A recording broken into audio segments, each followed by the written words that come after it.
Kau sibuk sangat. Tak ada sampai lepas.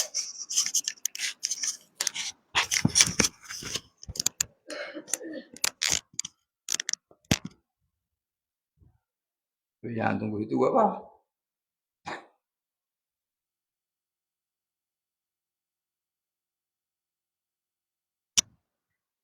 Cari Elman lah pula. Tukang cas. Boleh? Boleh tak? Yang jaga cas ni. Nah. Ha. Dua orang dah fil. Cari Elman pula.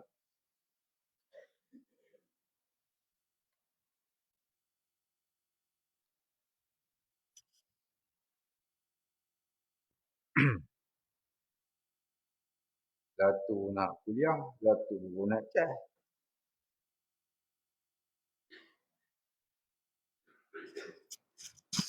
Dulu dia seorang. Satu nak kuliah, satu nak cas. Lepas tu tanya kenapa tak ada. Oh, dia kata kena connect tu dulu. Baru ni ada. Dia punya mereka cerita. Tak mengaku dia tu tak buat kerja. Adalah seorang kerja tu. Mengaku lah lain kali. Saya tak cas. Saya apa? Saya sibuk. Saya kan kerja saya pump tayar kereta api. Dan. Elman pula lah. Jaga ni cas ni. Macam ni lah sampai pula Elektrik tak ada.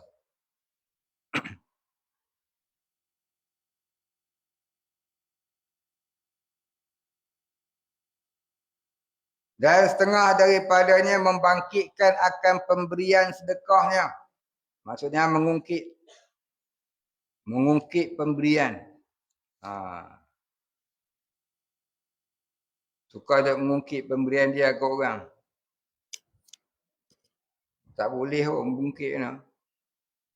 Tapi kalau mengungkit itu untuk kebaikan, terkadangnya boleh.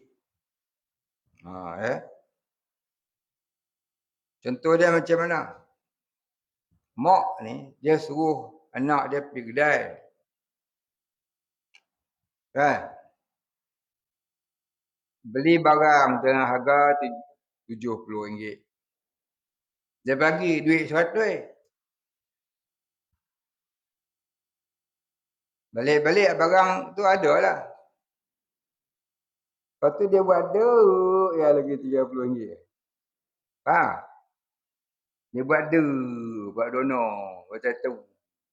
Mak dia pun tanya dah. Tadi kan mak bagi RM100. Mana lagi RM30? Itu mungkin tu. Tapi mungkin tu tak salah. Pemberian dia tu RM100. Mesti ada balance dia RM30 pasal barang RM70. Mungkin tu tak salah. Bahkan kadang-kadang wajib.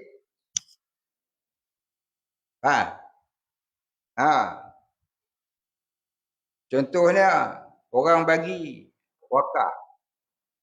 Bagi dia RM2,000. Suruh beli barang harga RM2,500, Orang yang bagi tu tadi tanya, saya bagi dulu RM2,000. Barang ni RM1,500 mana lagi RM500. Dia tanya tu supaya telus. Orang tu jangan duduk selewing. Niat dia tu. Maka tu tak salah. Sebab nak ajar orang selewing, jangan suka duduk buat selewing. Buat kerja biar telus. Dengan niat tu, niat dia tu. Ayah bagi. Contohnya ayah kita bagi motor. Ayah bagi motor ni nak suruh hang pergi masjid. Bukannya usung awet. Mungkin tak? Mungkin tak? Mungkin tak, tapi mungkin itu wajib. Bukan kata mungkin mesti berdosa. Macam mengumpat juga. Bukan mengumpat mesti berdosa. Kadang-kadang ada mengumpat wajib. Faham tak? Ayah bagi duit suruh beli kitab. Dia beli handphone. Handphone mahal pula tu. Handphone nama dia Samsung. Handphone. Made in Korea. Ayah bagi duit suruh beli kitab. Yang beli handphone berapa? Mungkin tak? Mungkin yang macam tu tak apa. Mungkin kerana nak bagi jadi orang tu baik. Kalau tak mungkin dia berterusan jadi greber. Greber tu. Jadi greber. Jadi kalau tak mungkin dia terus dengan perangai kegedebeannya itu. Jadi kena jugalah mungkin. Mungkin aku tu tak berdosa macam takabur. Ada takabur tak berdosa. Imam Syafi'i kata takabbara ma'al mutakabbirin. Ya, sombonglah kamu dengan orang yang sombong dengan Allah. Siapa dia? Dengan orang kafir kena takabur. Dengan orang kafir kena takabur, kena rasa diri lebih mulia dengan orang kafir. Yang disuruh kita yang tawaduk, rendah diri, rendah hati itu dengan orang Islam. Dengan orang kafir dah. Tidak, tak adalah hukum perang sabilillah. Faham? Nisa kata mungkin semua berdosa. Macam tu. Bukan. Dan perkara itu. Mana dia tadi?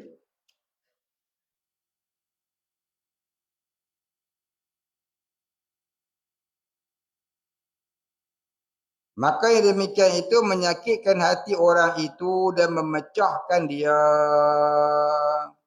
Jadi memecahkan hati orang itu, jadi cedera hati. Luka hati dia. Tapi kalau bapak kita bagi motor, suruh pergi masjid, kita pergi usung awek, dia marah, tiba-tiba luka hati kita, itu padan muka hang. Maka perkara itu iaitu membangkitkan pemberian, membatalkan pahala amalnya. Iaitu sedekahnya. Sedekah tak dapat pahala. Contohnya macam mana? Kau ingat sama, kau sedang tu siapa tolong? Aku yang tolong tu. Yang tu berdosa. Kau ingat sama, dulu kau tak kerti apa dah. Aku yang ajar kau. Dengan tu kau jadi pandai. Kau ingat sama siapa yang ajar kau tu. Siapa ajar kau? Aku lah siapa lagi. Kita ingat. Membangkit. Mengungkit pengajaran dia kepada orang yang tak kerti. Jadi kerti. Itu nama mengungkit.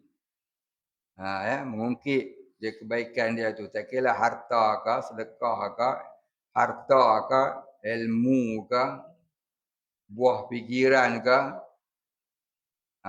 Dia ungkit tu berdosa. Ungkit tu pasal apa? Apa punca dia mengungkit? Semua mazmumah ni punca dia ananiah. Ya, semua penyakit mazmumah ni punca dia ialah ananiah. Selagi ananiah tu ada dalam hati, selagi tu dah ada penyakit mazmumah ni. Baik. Dan setengah daripadanya mengekalkan akan dosa. Yang ini mendatangkan dosa sekali, kemudian daripada sekali. Mana lepas sekali, lepas sekali. Dan tiada hirau ia akan hukum Allah padanya. Tak pedulilah nak jadi apa, jadilah. Nak mati dalam maksiat ke, nak mati dalam dosa ke, I don't care, dia kata. Kalau ada 1 bilion orang masuk neraka, biar aku salah seorang daripadanya. Boy. Siapa yang kata lagu tu dalam hati boleh jadi murtad. Seolah-olah mencabar Tuhan. Ya. Jangan ada buat main. Kalau semayang, kalau tak solat berdosa, bukan aku seorang kat dunia yang tak solat, ramai. Saya kira ramai lah masuk neraka, tak sakit sangat. Aku tengok hang tengok aku. Buatlah. Duduk dalam neraka ni, dia tak ada tengok aku hang dah. Lu siapa, gua siapa, tak ada lah. Masing-masing dengan kesakitan yang tersendirinya. Dan tak ada kawan tolong pegang aku saya, tak ada, tak ada. Jaga neraka ni, jangan dia buat main. Dan setengah daripadanya menjahatkan sangka dengan Allah. Ni su'uzon billah. Jahat sangka dengan Allah. Seumpama sangka ia bahawa Allah Subhanahu wa taala tidak mengampunkan dosanya dengan taubatnya atau seumpamanya siapa menyangka Allah tak ampun dosa dia, maka boleh membawa kepada syirik. Sebab apa? Itu tergolong dalam orang yang putus asa dengan rahmat Allah. Kata setengah ulama, sejahat-jahat dosa ialah merasakan Allah tidak mengampun dosanya. Itu sejahat-jahat dosa. Rasa-rasa yang macam tu boleh membawa kepada murtad. Itu kata jahat sangka dengan Allah. Rasa Tuhan tak kabulkan doa dia. Rasa Tuhan tak akan makbulkan doa dia. Itu semua jahat sangka dengan Allah. Ya. Kurang-kurangnya berdosa besar. Tapi boleh membawa kepada murtad. Kata Sufyan. Ini kata Sufyan As-Sawri. Seorang ulama tasawuf. Kata Sufyan As-Sawri. Barang siapa mengerjakan dosa, maka ketahui ia bahawa Allah Subhanahu wa taala yang mentakdirkan atasnya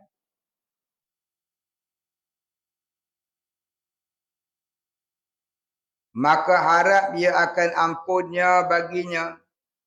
Diampunkan baginya apabila ia taubat akan taubat yang sahih.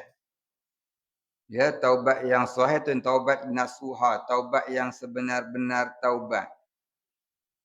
Adakah taubat yang tak nasuha? Ada tak taubat yang tak nasuha? Taubat tu semua nasuha. Kalau taubat tu tak nasuha, tak nama taubat.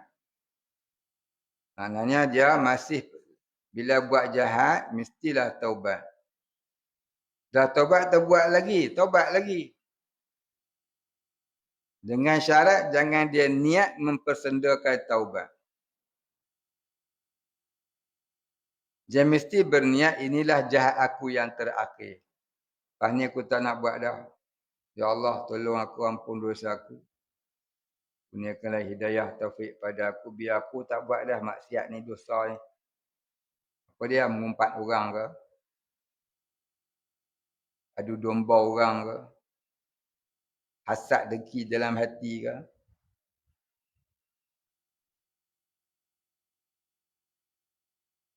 Tinggal semayang ke? Apa juga dosa? Dosa ni ada 3. Perbuatan, perkataan, hati. Maka bila kita dah taubat, walaupun hati kita masih nak buat dosa tu, namun kita tetap wajib bertaubat. Hati ni rasa nak buat lagi, macam mana orang nak kata nak taubat? Tak apa, wajib taubat juga. Mudah-mudahan dengan taubat itu, lepas tu kita tak buat dah, tak ada nak buat lagi, kita mati. Maka jadilah orang yang mati dalam taubat.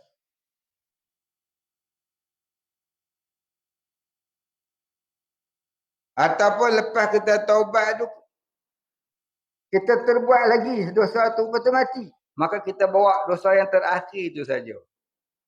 Habis tu hak lain-lain, ada lain tu dah taubat dah. Maka satu dosa je lah. Sebab itulah kita, bila buat dosa, terus taubat. Taubat tu yang mana? Semua dosa. Tak boleh yang ni nak taubat, yang ni tak mahu taubat lagi. Yang ni sayang nak tinggal lagi.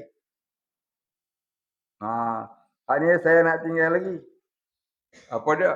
Dengar lagu Hindustan. Dengar danduk reggae. Sayang lagi ni. Nah, tobat itu mana? Yang tobat tu dengan lagu Cina. Dengan lagu Ustaz tak mau tobat lagi. Oh, tak jadi lagu tu. Nak tobat kita kena tobat semua sih. Tak kira lah apa jenis dosa. Apa jenis kemungkaran kena tobat semua sekali. Dia tak pilih-pilih hak ni nak tobat, hak nak tak mau tobat, tak boleh. Tak sah tobat lagu tu, tak sah. Ya, syarat antara syarat sah taubatnya antaranya hendaklah taubat dari semua jenis dosa, fahsyak, mungkar dan kemunafikan. Mestilah bertaubat dari semua jenis maksiat, iaitu segala jenis fahsyak dan mungkar. Sama ada dosa kecil ataupun dosa besar. Dosa dengan Allah Ta'ala ataupun dosa dengan makhluk Allah. Kalau dia tak taubat, tiba-tiba mati. Maka matilah membawa dosa itu. Yang kalau tidak dengan rahmat Allah, kena azablah dia. Dan menjahatkan sangkanya dengan segala hamba Allah. Su'uzon bin nas. Jahat sangka dengan manusia.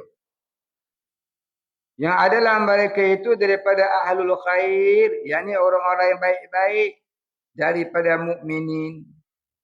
Bersalahan orang yang fasik. Orang yang fasik ni orang yang tinggal solat. Orang yang tinggal belajar agama. Orang tak puasa. Orang tutup. Orang buka aurat. Orang suka memaki hamun alim ulama. Orang benci agama. Orang tak minat mengamalkan agama. Yang tu kita buruk sangka tak. Dengan niat nak pergi dakwah dia. Ataupun dengan niat tak mau menghampiri dia. Pasal takut kena penyakit dia. Yang tu tak apa. Yang tak boleh jahat sangka dengan orang baik-baik, alim ulama, orang yang istiqamah alal ubudiyah, orang yang belajar agama, orang yang jaga solat, orang jaga agama dia, jaga Islam dia, jaga ilmu dia. Yang tu kita jahat sangka, alah buat baik pun ya, bukan tentu lagi syurga neraka. Sedap sikit. Tu jahat sangka dengan manusia yang baik tu. Dosa. Dengan artis dia puji pula. Baik. Jadi jahat sangka dengan orang bermaksiat ni bukanlah kita wajib berjahat sangka dengan orang bermaksiat. Selagi dia tu orang mukmin, kita tak boleh jahat sangka dengan dia walaupun dia tak solat. Yang bolehnya benci perangai tak solatnya tu. Benci dirinya jangan. Dan kita kena berbaik sangka juga, kalaulah dia bertaubat, tiba-tiba dia mati, tentu dia lebih baik daripada aku. Yang kita benci itu hanyalah perangainya tu yang jahat. Dia minum arak umpamanya. Dia suka main judi umpamanya. Dia suka mencuri umpamanya. Ya. Kerja dia tak ada lain. Hari-hari minum arak. Hari-hari minum jenis tau. Ungkel leki neladi tu. Tak ada tinggal lah. Maka kita benci perangai dia tu. Diri dia tu jangan kita benci. Ada pernah satu ketika Nabi tengah duduk-duduk bersama sahabat. Tiba-tiba lalu satu kumpulan orang Yahudi usung mayat di kalangan Yahudi itu untuk dikebumikan. Maka Nabi bangun. Bangun berdiri. Maka sahabat-sahabat tanya, kenapa Rasulullah berdiri seperti menghormati mayat tu, sedangkan mereka tu kafir. Maka jawab Nabi, yang aku hormat tu ialah jasadnya, bukan i'tiqadnya. Sebab jasad itu ya adalah daripada asalnya Nabi Adam alaihissalam. Nabi Adam tu abal jasad. Yang kita benci itu bukan dirinya. Yang kita benci itu i'tiqadnya yang salah. Kafirnya dalam hati tu yang kita benci. Maksiat dia tu.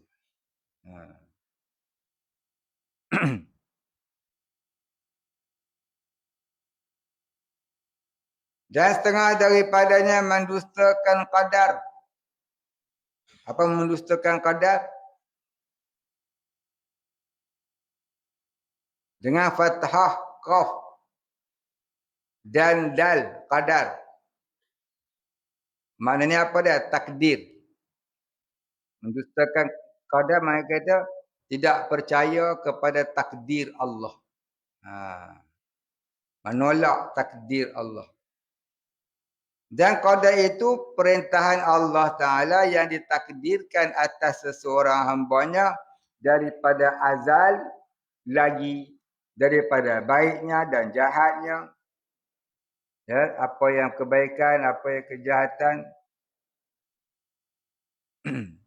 Dan mendustakan dia itu seumpama kata Mu'tazilah. Seorang itu ia menjadikan segala af'alnya, ini perbuatannya dengan sendirinya. Tiada dengan qadar Allah Subhanahu Wa Taala. Ni bukan dengan takdir Allah Subhanahu Wa Taala. Oh, yang tu rosak akidah. Orang Mu'tazilah Qadariyah dia kata Allah bagi power dekat badan dia. Maka dengan power itulah dia buat jahat ke, dia buat baik ke.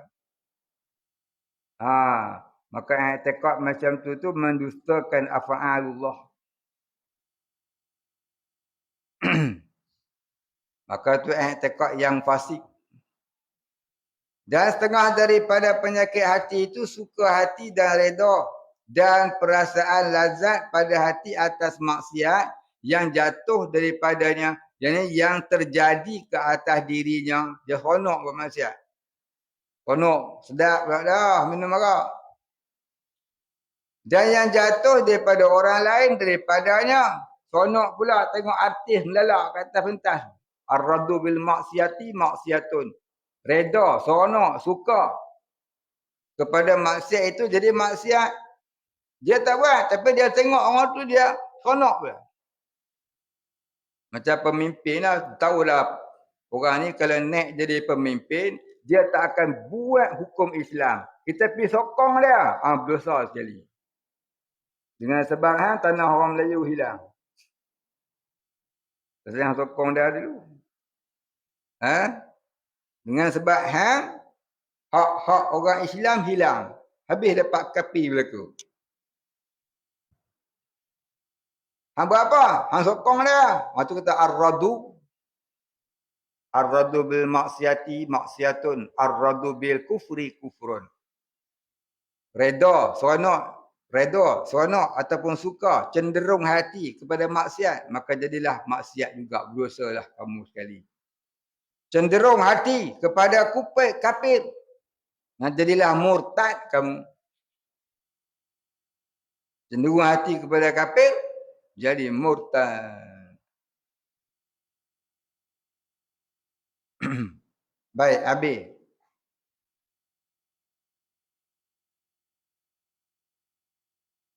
Dan setengah daripadanya benci akan sahabat Nabi SAW. Macam Pak Wahabi. Sahabat Nabi.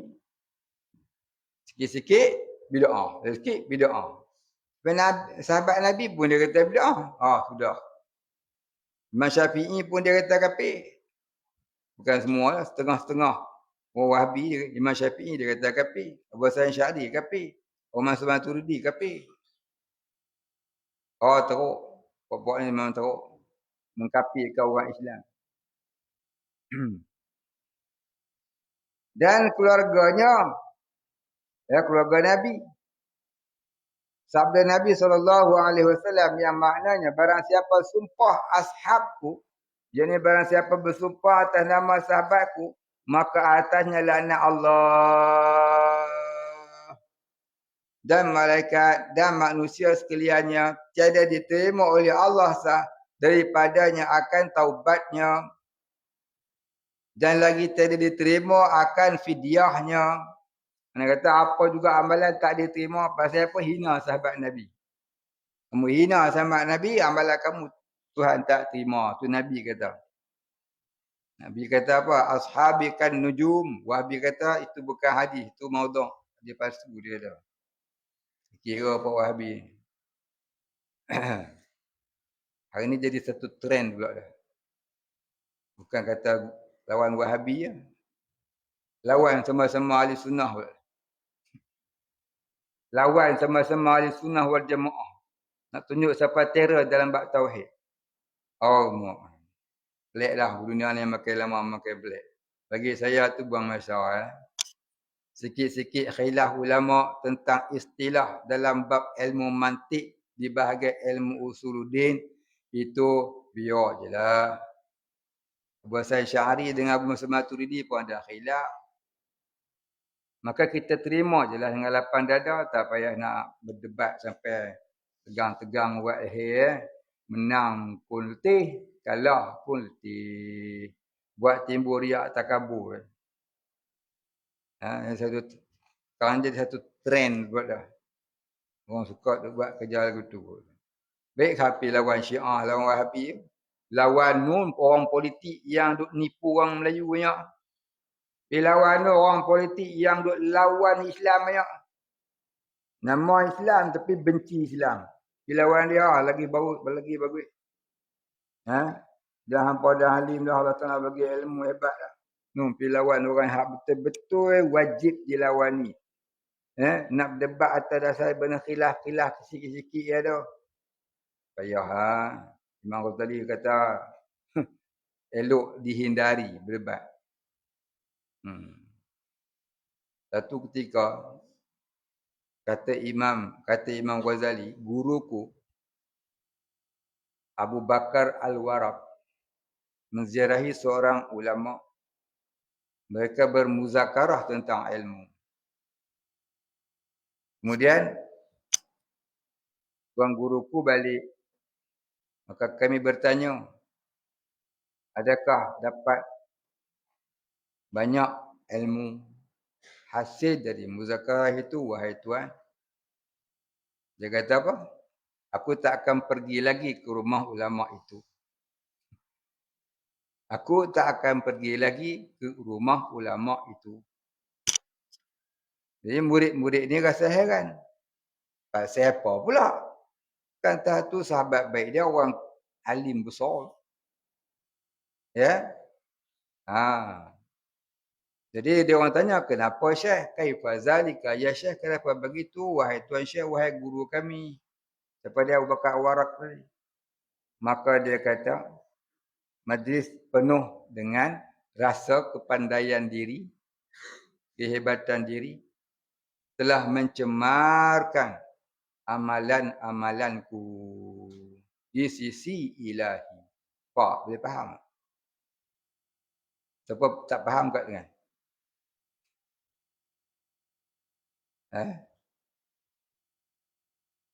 Semua faham?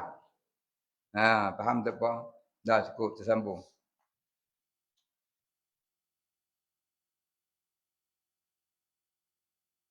Dan benci akan orang yang solehin kerana mereka itu kekasih Allah Ta'ala. Benci orang soleh, orang pakai serban. Meluat tengok. Aku tengok orang pakai serban, bagaimana dia lilit serban tu kat kepala dia. Macam tu lah dia lilitnya orang. Mau sedapnya bahasa. Serban besar bakui. Dalam hati penuh mazmumah. Sedap dihukum orang. Pasal apa? Benci pada orang mengamalkan Islam. Itu tanda-tanda munafik. Tanda-tanda munafik ni kita benci kepada orang yang mengamalkan Islam. Dan setengah daripadanya bakhil dengan barang yang diwajibkan atasnya. So, seumpama tiada ia mengeluarkan zakat atau fidyah atas seumpamanya. Jangan kata bersedekah ya sunat. Zakat pun tak bagi. Tu teruk benar. La yadkhulul jannah man bakhil. Tak masuk syurga sesiapa yang bakhil, kedekut nak mempui. Zakat pun tak keluar. Apa lagi nak sedekah. Tapi ada orang sedekah rajin, zakat tak keluar. Berat. Pelik juga. Dan setengah daripadanya kasih akan harta dan kasih akan dunia. Dan memudahkan, jadi meringankan cinta dunia. Dalam kitab Penawar Bagi Hati disebut apa? Hubbud dunya ra'sul khati'ah. Kasih dunia itu kepala segala kejahatan. Punca orang berbunuh-bunuhan, dengki-mendengki dan sebagainya. Puncanya hubud dunia, cinta dunia. Tak nak tengok orang lebih pada orang. Dan menghinakan dengan barang yang adalah pekerjaan yang dibesarkan dia oleh Allah daripada taat dan maksiat. Dan mengecilkan yang dibesarkan dia oleh Allah daripada taat atau maksiat. Atau akan Quran atau ilmu yang syar'i atau syurga ataupun neraka. Masuk syurga akan masuk neraka biarlah. Tu ya tu. Ya dah tu. Meremehkan janji Allah. Tua-tua masuk solat lah, muda lagi. Rok dulu. Rok lah kau.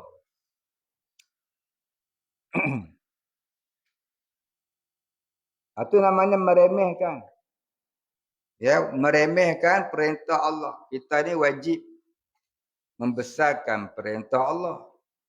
Kalau tak boleh nak dapat kita nak besarkan dia, sedarkan diri kita, kita tu lemah iman. Lalu minta tolonglah dengan Allah agar Allah kuatkan iman kita. Dia dapat jaga pelihara perintah Allah. Ini bukan yang minta doa. Biar Tuhan tambahkan iman kita ada. Siap pelekeh lagi. Siap pelekeh lagi. Alah. Ya. Jubah serban ke, purdah ke, nikah bukan jamin masuk syurga pun. Tak tentu lagi.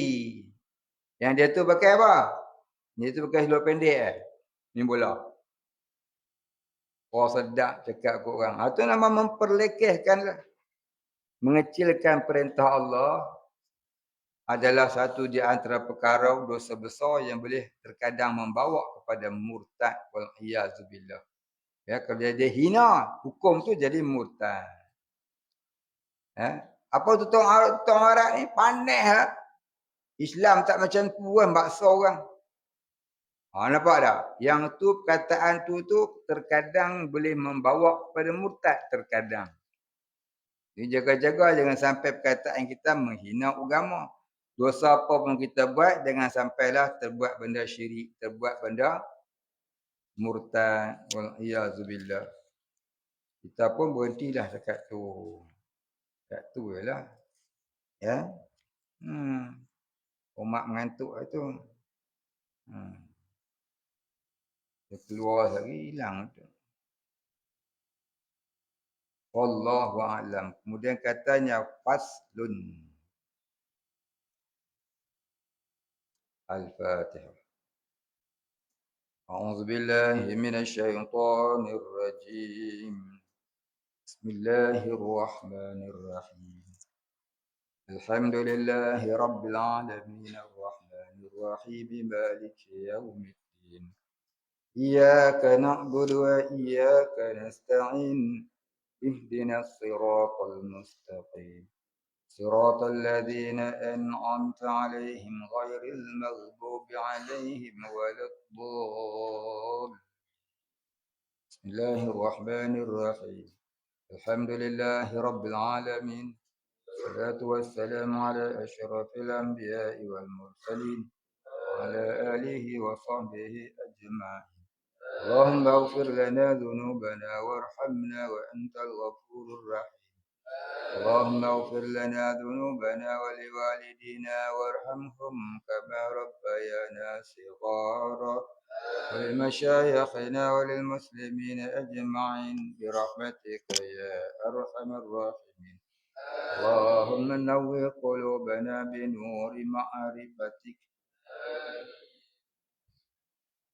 يا فتاح يا رزاق افتح لنا فتحا قريبا كما فتحته على أنبيائك وأوليائك وعبادك الصالحين. صلى الله على سيدنا محمد وعلى آله وصحبه أجمعين. سبحان ربك رب العزة عما يصفون. سلام على المرسلين والحمد لله رب العالمين.